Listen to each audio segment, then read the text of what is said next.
Friends, broccoli green peas rice தான் இன்றைக்கி நம்ம செய்ய போகிறோம். ஃப்ரெண்ட்ஸ், எல்லாருக்கும் வணக்கம். எல்லோரும் சௌக்கியமாக இருக்கீங்க அப்படின்னு நான் நம்புகிறேன். இன்றைக்கி நம்ம பச்சை பட்டாணியும் ப்ரக்கோலியும் மீல் ப்ரிப்பில் ரெடி பண்ணி வச்சுருந்தோம் இல்லைங்களா, அதை வச்சு தான் நம்ம பண்ண போகிறோம். குக்கரில் தான் நம்ம பண்ணுறோம். இதை நான் பிரியாணி அப்படின்னு சொல்லுவேன். அது பிரியாணியா இல்லையா அப்படிங்கிறத என் ஃப்ரெண்ட்ஸாகிய நீங்கள் சொல்லுங்கப்பா. இப்போ குக்கரை வச்சுட்டு நான் குக்கரில் ஒரு ஸ்பூன் எண்ணெயும் ஒரு ஸ்பூன் நெய்யும் விட்டுட்டேன்.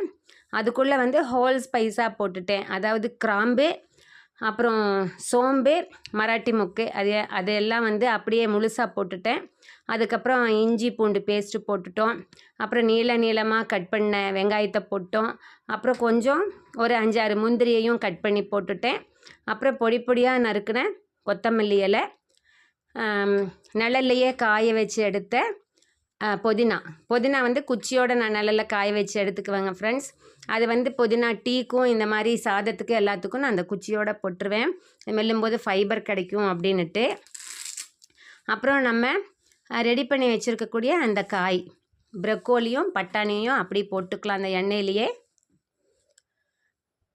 போட்டுட்டு அந்த எண்ணெயிலே நல்லா அதை வதக்கி கொடுத்துக்கலாம். நம்ம அது நல்லா வதங்கட்டும் எண்ணெயில்.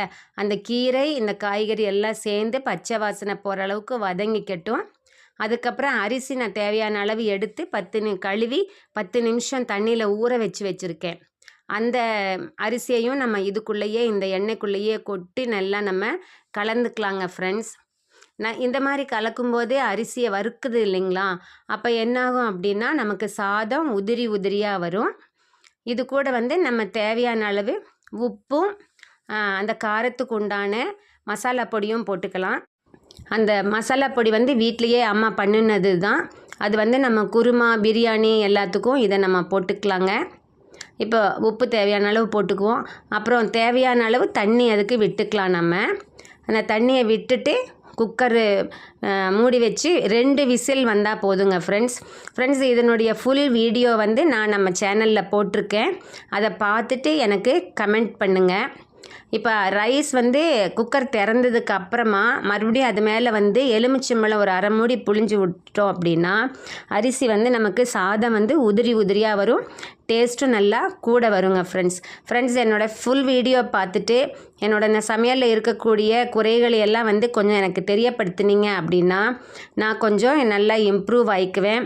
அது மாதிரி என்னோட இந்த ப்ரெசன்டேஷனில் இருக்கக்கூடிய தப்புகளையும் எடுத்து சொன்னீங்க அப்படின்னா நான் என்னை திருத்திக்குவேன் ஃப்ரெண்ட்ஸ்.